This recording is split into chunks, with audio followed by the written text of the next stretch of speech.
We even have pictures of a group. Among them, one with a clear leather jacket. Let me see. There's a shiver runs down your spine as you see the red jacket, the keffeya, the cap. In a flash, you remember her calm eyes, dilated pupils just before she drops.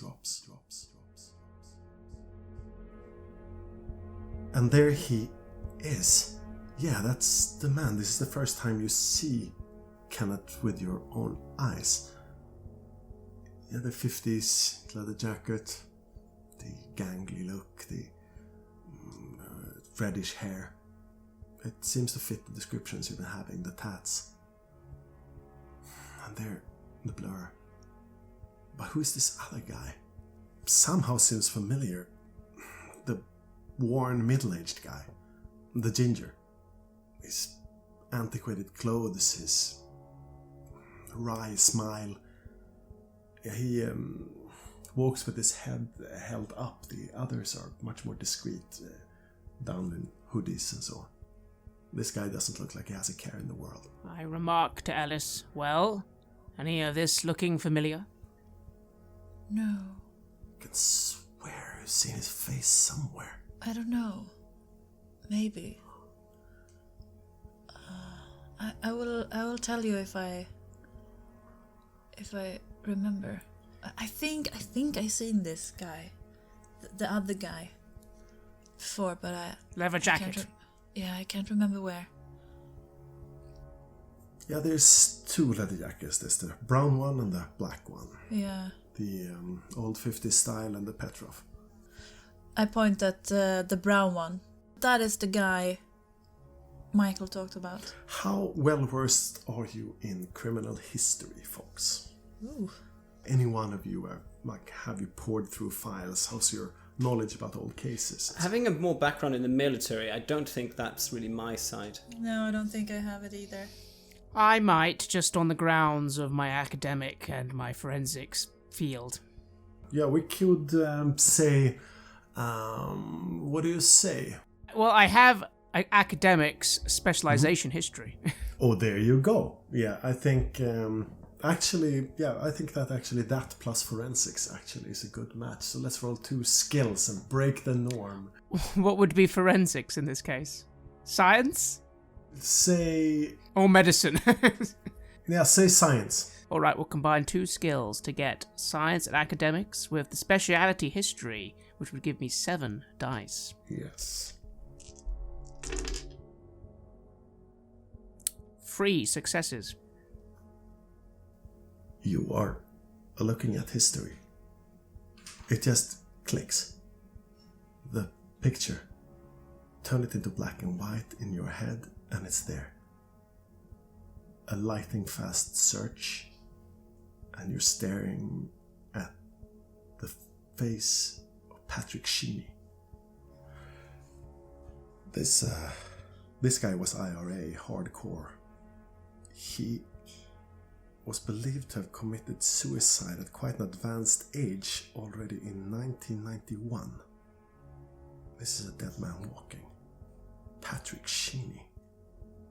He was a suspect in the Birmingham bombings back in '74. Is this possible? For a moment, the answer, of course, immediately is no, it isn't, and yet then I remember how things have changed. And in my readings of the material I was given, one of the elements of the condition, not very well documented, I'll have you know, but at least mentioned, was the concept of living for a very long time. Not to mention, of course, the concept of the deceased not being so deceased. It's going to sound crazy, but I'm immediately going to patch this through to HQ. Patrick Sheeny. Information on... and anything we can find. I'll remark, this man, he should be dead. But what if he's not? Patrick Sheeny is a very unpleasant individual, involved in bombings in the past. Perhaps evolved again. I see. Well, Patrick Sheeny. Yeah, you bringing up, member of the Irish Republican Army, wanted by the British and Irish police, found dead. XRA. Yeah, he was only 30 when he died. He became Britain's police most wanted suspect after an IRA bomb factory was discovered in London in 1988. Together with a list of 100 top British establishment figures. Shit. If it's Bomber that we're dealing with, surely it's connected to him then. What targets has he specifically targeted before? Can we find anything there? But these seems to be British officials mostly. It seems like some of them are targeted in their homes, another one at a strip club, another one at a brothel. It seems he strikes them either at home or at sex-related things from the look of things. British officials. When they are doing it, I tell Dave to start driving towards Croydon, so we won't waste any time. He's on it instantly, and speeds out of the driveway in front of the Walrus, and starts down the highway towards Croydon. You're gonna have a good 5-10 minutes or something in the car to get your bearings. Yeah, so trying to put that together, the possibility of strip clubs being targeted, but also London officials. It's not like we have a registry of MPs that go to strip clubs. Oh, well. Who have you got on your team? Shit. The signal guys, who would know something like this? This is spy shit. Yeah. I mean, it's probably only in spy fiction that intelligence agencies actually collect notes on, the dirty habits of officials, but... Yeah. Well, our current MP employer, Simon Newberg, he doesn't hang around Croydon, does he? Not apparently, not from what you've heard or what the tabloid press tells you. In that regard, this gentleman is squeaky clean. He's made a couple of quite aggressive pro-surveillance statements in the press that he has later been called into interviews to explain, and does so with great eloquence and finesse, but nothing about any scandals. No. How do we connect that? I look to Francis. With what we have this possible IRA bomber who I assume would go after officials, those fighting the hardest probably against Irish independence, though I don't know if he would still be fighting towards that after all this time. Hard to tell. Why, if he is one of them, why would he still do the same things he did before? Shouldn't we just... Apparently they're still involved in the protests. I mean, this protest you see here, they're still involved in some kind of... Or they are using the protests as for another purpose. Most likely. So... We can't assume anything among these. No. What about earlier sabotages then? The ones that we know of? Because we do know of a few bombings and the like. Do they follow any of the patterns of his old crimes? I mean, the establishments. Is it the same kind of establishments that have been recently bombed? There are a couple of sex shops that have been vandalized, and 2 of them burnt in the last week. Interesting. But that was written up to be, feminist protests against, the overt objectification of women, and they're basically being provoked by the signage has been the theory around that. But 2 of them have quite severe fires. Where are they? Both of them in the outskirts of Croydon, towards South London direction. Both of these. Any pattern that they are following? Except for the fire, you need to call Anna to pull the files or something. And I mean, you're in Croydon pretty soon, within driving distance of of your headquarters, of course. Somewhere on the bridge heading past an underpass towards Croydon, you see the white truck, the white moving truck. It's coming towards you. You, Francis, see it instantly. That's your truck. I catch a glimpse of it and just sort of mentally know it's there, and then I go back to our work. I agree with Ellis that we, to be perfectly honest, shouldn't assume old motives for new motivation. Instead, we need to use this information simply to narrow down possible suspects. Really, as soon as possible. I want every single one of our team on all these faces, over all footage of them possibly in the area. This is much better than a dog, after all. I agree. Good. And I'll send a text to Kituara saying possible bombing locations, sex shops, outskirts of Croydon following the recent patterns of bombings. Possible suspect, Mr. Patrick Sheehy. And it's away. You start approaching the train area in Croydon. It almost shuffles the highway aside by spreading out lane after lane of old rail tracks. This was once the construction yards for the trains that connected the British Isles. Heavy ironworks, the buildings where that was carried out still intact. Big Victorian glass, iron and brickwork monstrosities that spread out over the tracks. There's several side buildings and workshops and spaces and lunch cafes for the rail yard workers, few and far between as they are in their orange vests dotted here and there.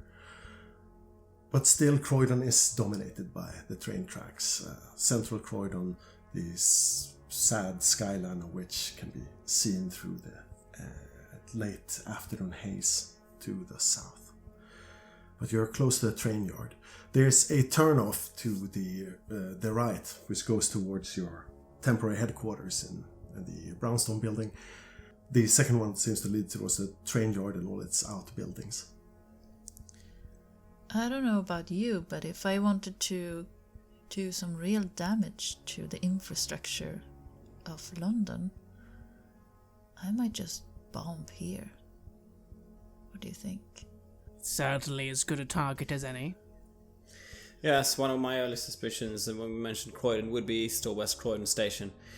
But this is infrastructure, this is not people. It's a strange target to go after. This is not a very crowded area. It's not a political message either, like the earlier bombings. I think it's important to note that we have no idea what the actual agenda is, Richards. This organization, these people, we have no idea what they want. Nothing they do seems to make any sense. So... Yes, I agree with that. But if we are to follow any earlier pattern, then that would be what I had deduced. So what we know for now is that he was possibly working here, is that it? Yes, I believe that's what she said. Yeah, the man, not Patrick. No, Kenneth. Yes. So, is there anyone here? I mean, is there a central office? We could ask for anyone recently having seen him. Yeah, a bit of a drive around would probably be able to find the main office. Yeah, it looks like newer administration buildings, recently built on the far side. It's the late end of the shifts, but there's still workers in there. Yeah, that would be my suggestions. What do you think? Sounds good. Although, and then I look around, do kind of want to get this computer back as soon as possible. How should we conduct ourselves? We're not too far away. If you want to go and leave the computer while we start asking around here, then do that. All right. Or Dave. Dave, actually, that sounds like a good idea. Dave, Yeah. you take this computer back to HQ. Let's all three of us go and do some investigating. Yeah, sure thing. He's stopped at the just where the driveway turns off down towards the administration building. Okay, of course. All right. Yeah, you take the car and we go. Come back as soon as you've delivered it. It shouldn't be too long. You're in front of the administration building. A couple of workers working on a bicycle, pumping it, trying to get it ready for cycling home. It's just wall to wall with one of these hulking industrial buildings with their huge metal framed windows. You, Francis, in the rearview mirror, see the white van, the moving van, stopping about 2 blocks away really discreetly. You can only spot it because you kept it in the back of your head. It might be a really quick delivery for Dave. Are you helping me getting the wheelchair out? Yeah, I fixed that. Thanks. And I get into that and I start rolling over to them. I drive you, as before. Thanks. One of them, thick-set guy with a moustache like a thick paint stroke under his nose, holds up a bicycle wheel. You need a change, governor? Looking at the wheelchair. We're looking for a Kenneth Wilson, I say, pretty straight away. Oh, okay. Kenneth Wilson, which, shift. Late shift. Beatrice is still in there. Yeah, you probably ask her. Yeah. You don't know him? Yourselves? I'd look at the other one. Well, yeah, I can give you a tire change if that's what you need, but ain't gonna give you nothing. Nothing. And why is that? Because I'm going home and my shift is over, and that's, whatever you got with whomever this is, that's you. The other guy shifts uncomfortably a bit back between feet and feet. His friend looks really uncomfortable with him. And would a little bit of insurance maybe change your mind? I say as I move forward with my wallet and take out £20. Okay, I'll change the wheel for that for sure. He's mostly working fine repairs, one thing at a time. Down there, he points towards an enclosure. It has a wire fence, and there's some metal sheds in there. Is he here now? He looks up at you. He works all day, every day, so you should be in there right now. Excellent. I will hand the money over, and I very quickly look at Ellis and motion for her to follow me as I start walking to this area. I just take the wheelchair and wheels Paul with me. As soon as we're out of hearing from these 2 other people, I say, I think rather than that this would be a place of bombing, it would be a possible place of them to construct such things. It's they would have access to materials. It's secluded. It's a great spot for preparing for activities. Agreed. Now, the question is, and I look to Paul, are you ready to call in? If he's here, we want to get him out of here as soon as possible and into questioning nice and swiftly. Yeah, better get him somewhere as soon as possible. Exactly. Alice, have you got your weapon ready? Yeah, I do. Well, how would you two suggest we proceed as I look to the location? Should we go in now or wait a few minutes for the backup? To be honest, I'm worried that if we wait too long, he might not even be there anymore. No, let's go in and talk to him. Let's see he's here. Secure him. Very well, let's go. The fence surrounds the back part of the administration building and goes up in an L shape, touching all the way up to almost the extreme end of the brickwork factory yard. There's a few overgrown tracks on the inside. The vegetation has grown quite unchecked. It's mostly just cut across an asphalt stretch, even that broken and old. There's a couple of wheelbarrows and larger transport equipment, a rusting forklift, old containers stacked up against the side of 3 buildings, both of them in broken, weather-worn concrete. One of them has a crack in the side where rain and earth has made it so that little saplings are growing. One of them has no windows at all and a brutal-looking rusted double door with train tracks leading up all the way into the building itself. The last one looks more like a residential building almost, if it burned off the facade. It's burnt quite recently. There's plastic over the windows. The access to the inside needs to go across the fence. There's a couple of barred doors with a big padlock on it in front. Well, I suppose we might need a key from administration, if they have one. Is it possible to knock somewhere? Yeah, the administration could have the key. There's also the barbed wire is rusted in several places and doesn't look that it could hurt a lot. I mean, if he works there, maybe I misunderstood, but like he must go in somewhere. Yeah, there's clearly a back door from the administration building out into the backyard as well, so you could go through the building potentially. Yeah. As we look around on the fences there, you say some of them are rusty. Do you mean that they can be actually sort of physically torn apart, or what? It's a fence, and on top there's this roll of barbed wire to prevent people from doing exactly what you're planning to do. But that wire itself hasn't been replaced for a long time, and apparently was up there before galvanized steel. So doesn't look too menacing then. No, just a jacket on top of that would solve it. Well, I'm not getting over there. Nope. I just... Or do I think I can at this point? I mean, I've still recently got shot. I don't think so. You can always bite down and do it. It's going to require some resolute pain control, really conservative movements. You moved while shot before. Yeah. Everything hurts. I look up at the fence. I just get annoyed by being in this chair. I feel like I'm gonna have to show them that I'm still into this. Show myself that I'm still in this. So I'm gonna try to get out of the chair and sort of feel my shaky legs and just start grabbing the chain link and see if I can start heaving myself up. It takes quite a bit of determination, but pain is just temporary until you stop moving, and it better go fast. So I would like you to go for an athletics plus resolve, because the pain is more of a hindrance now than your actual limberness.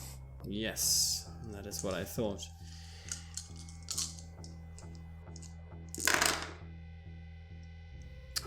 I get 2 successes. It's enough to get on top. Question is, what's next? How are you going to drop down on the other side? I am trying to heave myself down. I'm trying to hold on to the top. And how high is it?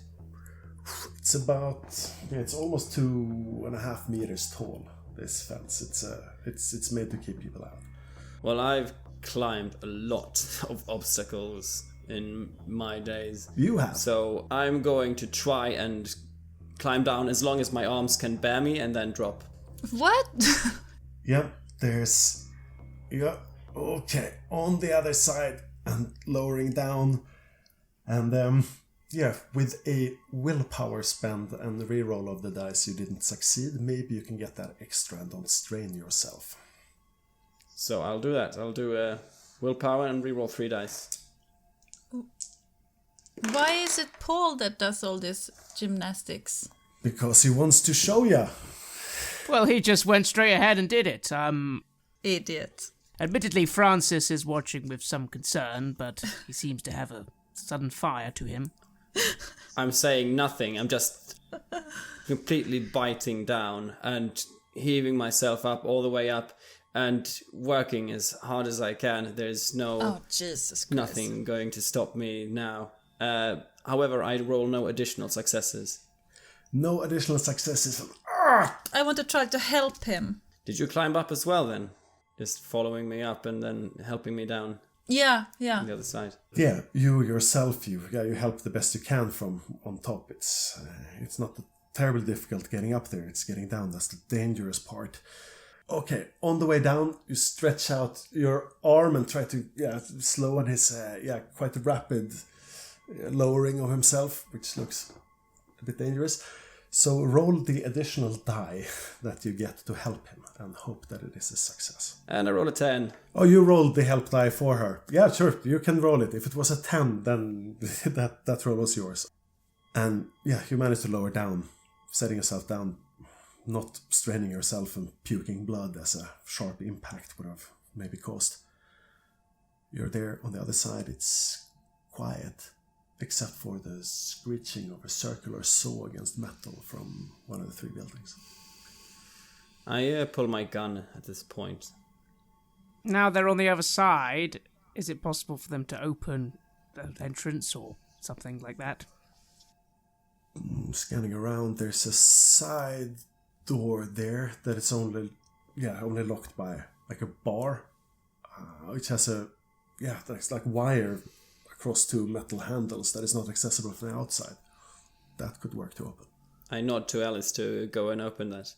Yeah, I go and try to open it. Yeah. I nod gratefully, having myself had a look at the fence and decided I didn't really think I was going to be climbing that anytime soon. Yeah, Alice, you drop down on the other side of the fence. Yes. Yeah, give me a athletics plus strength roll to get a good landing, good solid landing. 2. Yeah, it's enough. You're not wounded. You don't have anything that you can strain open. So you go down hard and a bit rough, but you're in the inside. I feel very well physically, right? Mm-hmm. Yeah. So I think I do this with great confidence and spring in my steps. Yeah, it's a high impact landing, but it doesn't seem to affect her at all. And yeah, the door to the inside is open. It's just basically ripping off that little wire thing, and it just goes. Yeah, I do that. Yeah. Well, I'm going to follow in behind them, but seeing Paul draw his gun, I'm going to back up a little and let him lead the way as I adjust my glasses and look behind me. I also draw my gun. I'm happy with the door open because now at least backup can get to us quickly. Yeah, this door, it should be possible to drive a car through even. It's just 20 meters to the seemingly half-abandoned buildings. Around the corner of the administration buildings, you can see like the orange vests are eyeing you a little bit, like someone's on their phone, another one is smoking. They don't look agitated, but they're watching you. Okay. Seeing them, I move a bit more discreetly, more normally. But I start moving towards the building that makes the saw sound, the circle saw.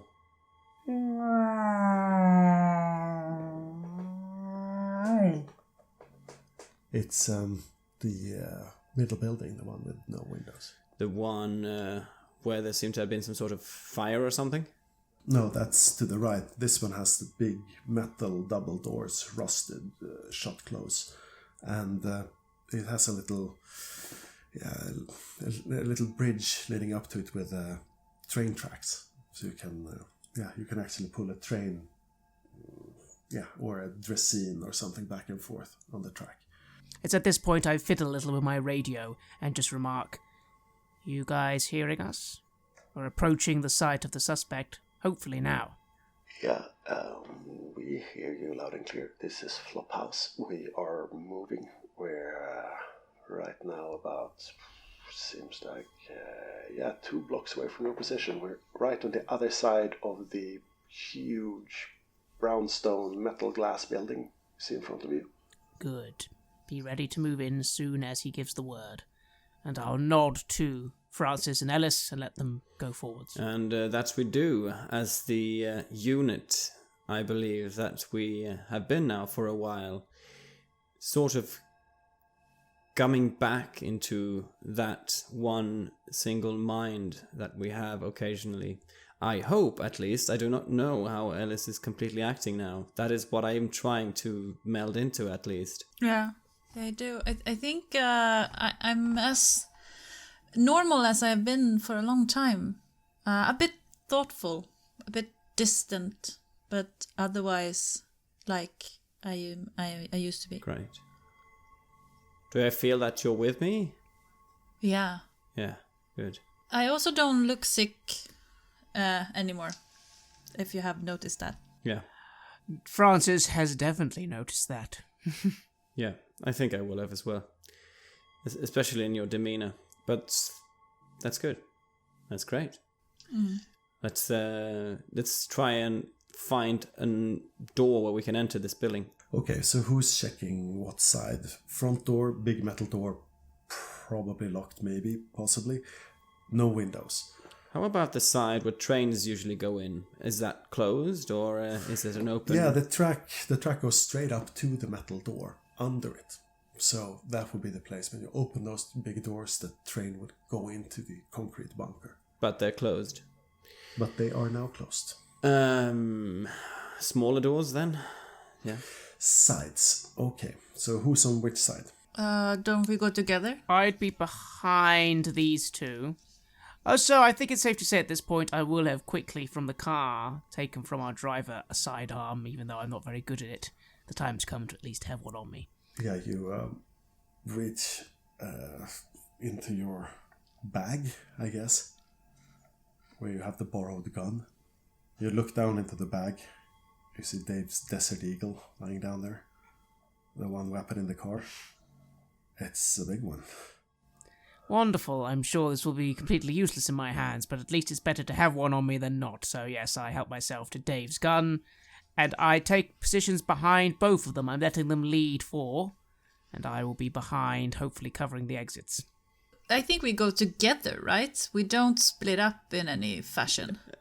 No, I think we'd go to the same door, go up. But I see you taking that gun out as I'm holding my own, and I am hesitating for a moment, and then I hold out mine out to you as if, would you like to switch? I look at Paul and I look at Francis. Perhaps that's for the best. I don't know. It depends on how enthusiastic you are about this. Maybe you feel it's great to have this great piece. Francis, should you really have a gun? You never have a gun.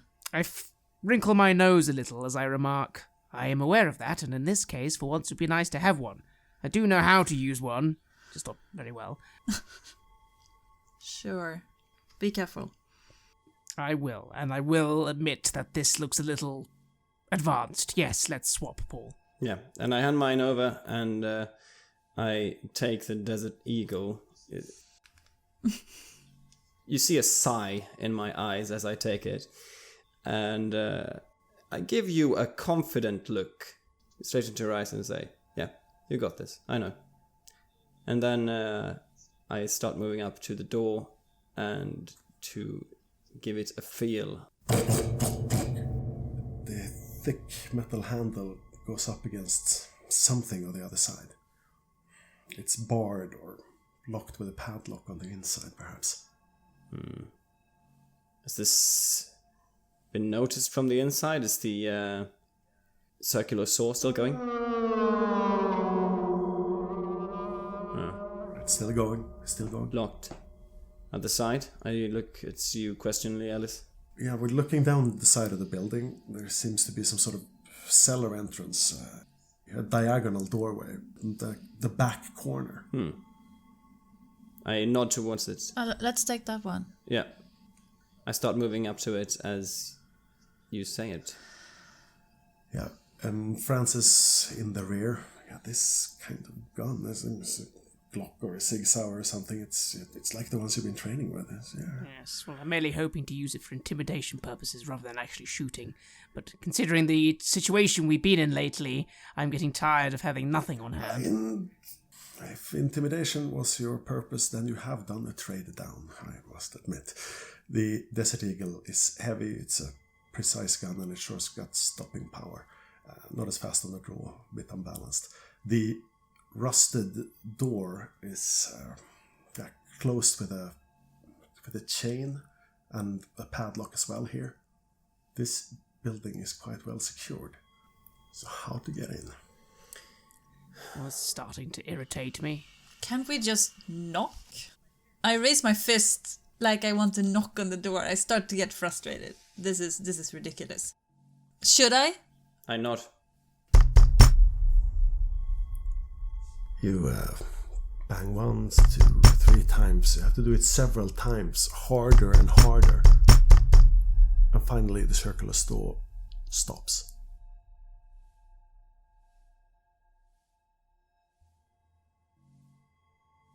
There's not a sound from inside. A minute passes. Then somebody is fiddling with the locks on the door. I am holstering my gun at this point. Are you putting it away? Yep, because we're not busting in. Yeah, then I will do that same. As will I. Yeah, the door opens ajar, just maybe half a foot, like 15-20 centimeters, and then it stops on a chain that is apparently still there. A guy, you can see just the side of the guy in the little light that enters. Orange vest, dressed like a train yard worker, hard hat on. His weaselly, wrinkly face, must be somewhere in his 60s maybe. Not anyone you recognize. Seen Kenneth around? Huh? Mr. Wilson? Yeah, I think he was, he took a bunch of gear. Yeah, the new welds. You see, wait, he points out towards the brick building on the other side. Yeah, he took the new welds there just 20 minutes ago. What are you working on in there? Yeah, it's the welds of the couplings. It's the new models. It's the Chinese make. It's like, Christ, I have to repair them every month. Mind if we have a quick look? Who's asking? London Police. It's union codes. You know. Oh, yeah. Can I see? Yeah, I show him my identification. Oh, just a minute. Paul, There's rattling chains. shouldn't we just go to the other building? If it's there, I'd say it a bit quiet in his ear. I just sort of raise my eyebrows, a bit surprised. And you believe this man immediately? Why? I don't know. The door grates open, looking into a workshop space with heavy chains and lifting equipment, hydraulics, old diesel-powered welding and tooling gear. The place is packed, and you really have to move carefully in there. There's 3 doors on the back wall. I look at Ellis and I say, just 2 minutes. Sure. And I start just moving around, looking around, seeing if I see anything that is out of the ordinary of what he was describing he was doing. Looking around, how well do you know your way around a workshop like this? How well do you know your way around like a car or repair shop or similar? Not bad, actually. I'm quite good with mechanical stuff. Mm-hmm. Not necessarily trains is a specialization. I have a specialization in bombs and traps and knowing what to look for in that regard. If that is what you're looking for, then that will of course help you find that specifically. So a roll on that, and for your observation, I mean it's fast, so a wits maybe. Wits and technology with specialization in traps. Yes.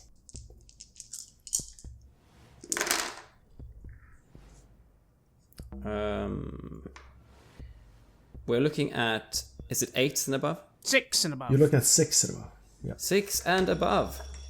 That means 5 successes. Whoa. There's a lot of fine particle dust. Going closer. Okay. Someone's been making thermite here. There's the telltale test burns on one of the metal plates from testing thermite. It's a little melted in the middle. There's some traces of the process in the form of grated metal dust. That's what you spot the first few seconds. And the question is, how calm are you as you spot this? Do you manage to hide your reaction? I biting down already because of the pains that I have. That could hide some tells, yes. Yes. But yeah, and there's cut wires, and yeah, there's some casings. It's not even very well hidden. What about the thing that he is obviously currently working on? Is that obvious to me? This man. That does look like a train part. Yeah, there's nothing overt. If you don't know what you're looking for, you would miss this. Yep. I'm asking him then. You said Kenneth was bringing some things out of here? He looks at you. Does he hear the terseness in your voice? I would like a subterfuge plus, let's say, composure. Let's see. There is no way I can use persuasion here to persuade him that I am not... You can. You could. Spin us a story. Yes. It's, as far as I know, he brought the things there, 20 minutes ago. I'm working on the next one now. He's gonna be back. He's gonna drag the cart across as far as it does. We're gonna open up. We're gonna load it. We're gonna get it back. Fantastic. He has been quite an asset here in the service. What? Do you know what particular things he's working on at present? Well, he does a lot of the tooling work here, and he does pull some heavy overtime. I can tell you that. And then he's off to the pool league. But he does 2 months job in an hour. He does. It's something of a mentor, to be honest. To be honest, He's working all around the clock. He even had me working on his triumph there for all right, good. Yep, we're very keen to meet him, so we'll be heading over to that place, if you don't mind too much.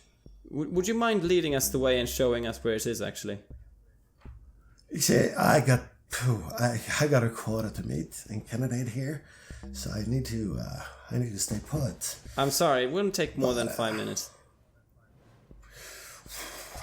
All right, roll for the persuasion. Charisma persuasion. Can I back him up while just placing myself strategically behind him?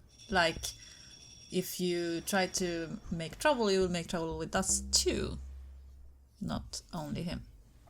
It's pushing it into intimidation territory, but sure. Should I roll for intimidation instead? Yeah, it rolls over to intimidation, but you get an extra die.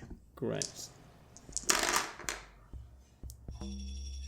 That is 3 successes. Yeah, I mean, I can show you the way. Sure thing. Thank you. That's very helpful. As we start to leave, I very quickly into my radio remark, warehouse, possible evidence, move in soon as, collect this stuff. Right. We're closing in on the location now. We're gonna be there in 3 minutes tops. And you say search top to bottom? Yes. Good. We got it. Where are you gonna be in case trouble breaks out? I relay the location we're about to head to. You're outside again, the afternoon light getting dimmer, more yellow. It must be closer to 8 o'clock at this point. Still a couple of hours away. You move up towards the warehouse building, rounding it to the back to enter through a large wooden doorway just on the back of it. As you round the corner, you hear the buzzings in your headset as the team moves in to the concrete bunker workshop behind you. The wooden doors creak open into a massive train yard hall. Old trains, some of them dating from the 50s, 40s, rusted, different states of repair. And in the middle, raised on a yellow crane-like structure, a brand new train being sprayed down for graffiti under the glaring light of halogen light throwers in the ceiling. It's huge. So huge that you need to scream for it and then it would echo forever. Tall ceiling, rail work supporting the ceiling, like a majestic iron spiderweb above. He moves in and starts moving towards the workmen. Some of them are welding, blue, yellow sparks illuminating the space. Are there many there? There's 3 of them standing there. One is in a welding mask, going at it. What are they working on? The guy with the welding equipment seems to be working on, one of these couplings. It's a similar thing that was in the workshop. Looks he's installing some sort of axle into it. Okay. The other ones are polishing away the paint on the sides. You see he starts moving towards the guy in the welding mask. That's gotta be him. But he's not working on that. Okay, good. Yep. I'll see him walk up there and we'll see what he does. I stay just outside, ready to cover the exit and hopefully assist the backup that hopefully should be moving to the location. I very quickly remark possible suspect sighted. Start moving in. Gotcha. Food reached. And we're in. Checking. Seeing thermite traces. Fuck, you're right. This is the place. Okay. Careful. Yeah, silent. Yep. And as of the present then, this would be Kenneth, but currently working on some couplings. If he's walking up towards him, is there anything else going on in here? Any other persons about? Further, much further down, the rail tracks stretch seemingly forever into the murk of the building. There's some people working at the desk with some computers, but they are at least almost 30 meters away. Yeah. Across the floor and partially obscured. Yeah. Okay, good. I want to bring Kenneth in if possible, but I don't see a reason to just bust in with a gun drawn if he is working. I prefer to handle this calmly if we can. The old train yard worker walks towards him. There's a scratch of radio traffic in your ears. First room clear. Looks like traces of boat making out there, man. Okay, number 2, we got stairs here. Going down. You're heading down. Door. Blow it. The welding mask is being pulled back as the old man hails Kenneth.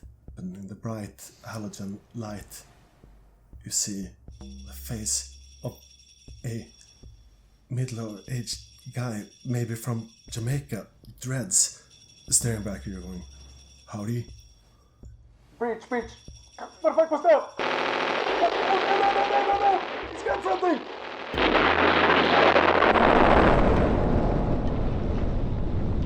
Outside, Francis, you feel the shockwave. Glancing back, the concrete building's walls blow out. Cracks appearing.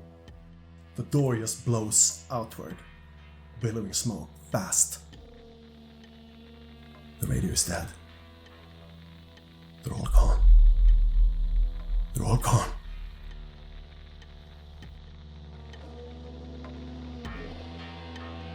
You have listened to an episode of Red Moon Roleplaying, where we play the chronicle No Man is an Island for Vampire the Masquerade 5th edition.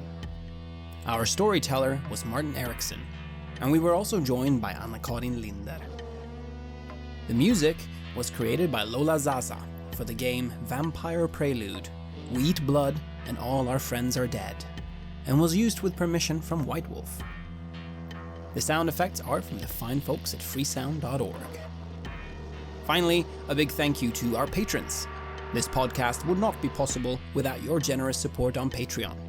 You give us so much energy, help us cover our costs, and open up time to record and edit. From the bottom of our hearts, thank you. And remember, death is not the end.